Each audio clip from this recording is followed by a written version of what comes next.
आहे की जेव्हा लोक आपला प्रतिनिधी निवडतो, तर हे घरी बसण्यासाठी नाही निवडतं. दुसरं पक्ष काय करतं, काय नाही करतं याच्याशी माझं काही देणं घेणं नाही आहे. खूप शिकलेले आहे, तरी सुद्धा त्यांना नोकऱ्या मिळत नाही.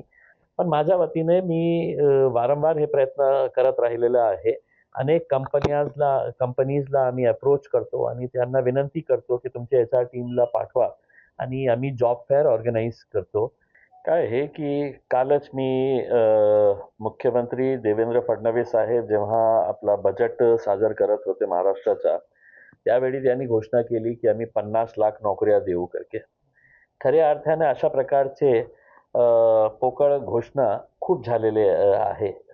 जेव्हा भारतीय जनता पार्टी सत्तेमध्ये आली होती किंवा महाराष्ट्रामध्ये अनेकदा अशा प्रकारचे घोषणा करण्यात आली होती, आम्ही इतके बेरोजगारांना नोकऱ्या देऊ करके. पण खऱ्या अर्थाने किती दिले त्याचा डाटा ते कधीही सांगितलेलं नाही आहे. दिलं की नाही दिलं हेही कोणाला माहीत नाही आहे.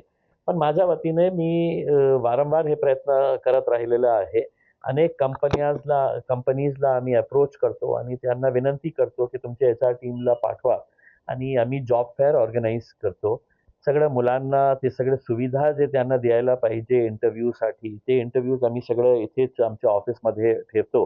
आज पुण्याहून पिंपरी चिंचवडवरून टाटा कंपनीचे टाटा मोटर्स जे आहे यांचे एचआरचे लोक आलेले आहे. आम्ही त्याची पब्लिसिटी केली होती आणि आपल्याला विश्वास नाही बसणार की इतकं सारा मुलांचा प्रतिसाद मिळाला होता आणि विशेषकर ग्रामीण एरियातले जे मुलं आहेत त्यांचा खूप चांगला प्रतिसाद मिळाला होता. आणि इथे इंटरव्ह्यू झाल्यानंतर ते एचआरचे जे लोक आलेले आहेत ते डायरेक्टली जे आहे ते त्यांना जॉब ऑफर लेटर ते देत आहे. गेट एंट्री पास त्यांना देत आहे. तर एका अर्थाने खूप चांगलं हे आहे. सगळ्यांना माहीत आहे की आज मुलांकडे नोकऱ्या नाही आहे. खूप शिकलेले आहे, तरी सुद्धा त्यांना नोकऱ्या मिळत नाही. तर अशा प्रकारचे जॉब फेअर्स आम्ही वारंवार ऑर्गनाइज करत राहिलेलो आहे आणि आज पुन्हा एक जॉब फेअर होत आहे.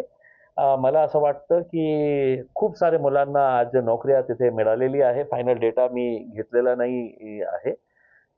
तर चांगली गोष्ट आहे मला असं वाटतं. नाही, नाही. काय आहे, की तुम्ही या मुलांना बघितलं, त्यांना भेटलं, त्यांच्याशी बोललो तर तुम्हाला कळेल, की ग्रामीण एरियातून आलेला मुलगा जे आहे ते शिकलेला आहे, पण त्याला नोकरीची संधी मिळत नाही आहे. मी ते नोकरी देणारा, नोकरी घेणारा त्यांच्यामधला बीटचा एक मीडिएटर आहे. ज्यांना नोकरी पाहिजे, मी त्यांच्याकडे अप्रोच होतो, की बाबा मी कंपनीला आणत आहे आणि कंपनीला हे सांगतो, की बाबा तुम्ही आमच्याकडे या. ज्यांना नोकऱ्या पाहिजे त्यांना मी इकट्ठा करतो आणि सिस्टमॅटिक खूप प्रोफेशनल वे में आम्ही हे सगळं ऑर्गनाइज करतो. दुसरं पक्ष काय करतं, काय नाही करतं याच्याशी माझं काही देणं घेणं नाही आहे. पण हे खरी गोष्ट आहे. जेव्हा मी आमदार होतो, खासदार होतो, तर त्याची संख्या जास्त होती कारण सत्तेमध्ये होतो मी. आता सत्तेच्या बाहेर असून सुद्धा हे प्रयत्न जेव्हा मी करतो, तर कंपनीजलाही असं वाटतं, की एक प्रामाणिक प्रयत्न आम्ही करत आहे. म्हणून ते प्रतिसाद देतं आणि अशा प्रकारचे जॉब फेअर्स आम्ही आज ठेवलेले आहे, पुन्हा ठेवू. काय आहे, की जेव्हा लोक आपला प्रतिनिधी निवडतो, तर हे घरी बसण्यासाठी नाही निवडतं. त्यांची अपेक्षा असती माझ्या अडचणीच्या काळात ते लोकप्रतिनिधी जे आहे, ज्यांना मी निवडून दिलेलं आहे, ते माझ्यासाठी धावून येईल. आता जे प्रकार घडलं होतं, जेव्हा मारामारी काही झाली होती, मी स्वतः पोलीस कमिशनरांना सांगितलं होतं, त्याच्या बाबतीत तुम्हाला जे कारवाई करायची आहे, तर तुम्ही ते कारवाई करा. आम्ही त्याचं कोणीही समर्थन करणार नाही. पण दुसऱ्या दिवशी ज्या प्रकारे एकतर चूक कुणाची आहे, हे स्पष्ट आपण समजून घ्यायला पाहिजे. 2014 ला केंद्र सरकारने द स्ट्रीट वेंडर्स ऍक्ट 2014 हे पास केलं होतं. हे सगळं महानगरपालिका, नगरपालिकाला बंधनकारक आहे, कंपल्सरी आहे, की त्यांनी हॉकर झोन तयार करायचं. ते नियमाप्रमाणे आहे. ऍक्ट पास झालेला आहे. मग आपली महानगरपालिका काय वेगळी आहे का? काय विदेशातली आहे का काही, की त्यांना हे नियम लागू नाही आहे? मग इतकं वर्ष होऊन सुद्धा आपल्याकडे बॉडी नाही होती. आयुक्त जे आहे ते सिंगल हँडेडली होते उसमें. ते कुठेही कसलाही प्रकारचा निर्णय घेतला असतं. मग तुम्ही का हॉकर झोन तयार केलं नाही आहे? मलाही माहीत आहे ते सागंजमध्ये जे आहे ना, ते रेग्युलर आणि फक्त शाहगंज एरिया नाही आहे, खूप सारे असे एरियाज आहे जिथे हॉकर्सला अडचण होत आहे. ते हॉकर्स कशासाठी उभे असतात? ते त्यांच्या रोजीरोटीचा प्रश्न येतं. कुणीतरी महिला जे आहे टोकरी घेऊन उभे राहतील. ते हे सगळं जेव्हा हे हॉकर झोन तयार नाही होते, याचा अर्थ हे होतं की महानगरपालिकाचा तोडी दस्ता असू द्या किंवा पोलीस कमिशनरांचा पोलिसांचं जे कर्मचारी असते त्यांच्यासाठी हे हॉकर्स म्हणजे एटीएम मशीन असतं. की कधीही जायचं, चला इथून चला तुम्ही इथं बाहेर पडा, मग ते विनंती करतो, मग 100-50 रुपये द्यायचं. आता त्या शाहगंज एरियामध्ये एक पोलीस चौकी समोर आहे. मग पोलीसवाले उभे होते का त्यावेळी उपस्थित होते का? नाही होते ना. मग चूक जेव्हा महानगरपालिकेची आहे आणि तुम्ही फक्त त्या हॉकर्सवर जबरदस्ती करत होते तर आमचे लोक गेले. ठीक आहे, कोणाची भाषा कशी होती मला माहित नाही आहे, मी नाही होतो इथे. पण ते काहीतरी कोणी चांगली भाषा वापरली नाही. मग तुम्ही 13 लोकांवर केसेस रजिस्टर करता.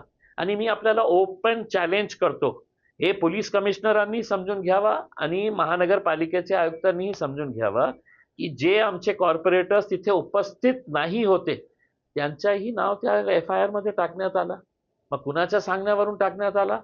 सत्ताधारी पक्षांनी तुम्हाला जबरदस्ती केलेली आहे का? किंवा पराभव झालेले कॅन्डिडेट्सने तुम्हाला हे सक्ती केली का की याचंही नाव टाका, याचंही नाव टाका? आणि 13 लोकांवर तुम्ही असंच. म्हणजे याचा अर्थ हे आहे की कुठेतरी काही झालं तर सगळ्यात जास्त आपले कॉर्पोरेटर्स जे आहे ना ते त्यांनी पडून जावं, घरमध्ये जाऊन झोपून जावा, ब्लँकेट टाकायचे आणि बाहेर यायचंच नाही. हे तसं तर चालणार नाही आहे ना. एका प्रकारे तुम्ही प्रेशर टाकण्याचं हे करत आहे. तुम्ही करा, तुम्हाला नियमाप्रमाणे जे कारवाई करायची आहे तुम्ही करा. आम्ही पण कोर्टामध्ये जाऊ आणि कोर्टामध्ये जाऊन तुम्हाला प्रश्न विचारू की हॉकर झोन का तुम्ही तयार केलं नाही आहे. काय ठीक आहे ना, नियमाप्रमाणे त्यांनी FIR केलेली आहे.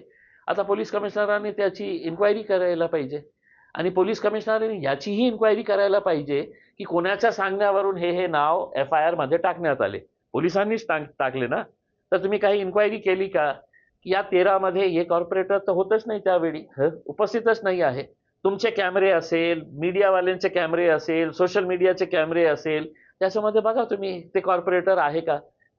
जो आहेच नाही स्पॉटवर त्याच्याही नाव का टाकण्यात आले? पोलिसांनी इन्क्वायरी करा आणि ज्यांनी खोटी FIR झालेली आहे त्यांच्यावर FIR रजिस्टर करावंच नाही. हे अशा प्रकारचा वन साइडेड तर होणार नाही ना. थोडा बहुत कायदे कानून आम्हालाही कळतं, मला स्वतःला तर खूप चांगलं कळतं. तर तुम्ही असं दमदाटी करून हे करणार असेल तर आम्हीही त्याचं कोर्टामध्ये जाऊन आम्ही फेस करू ते.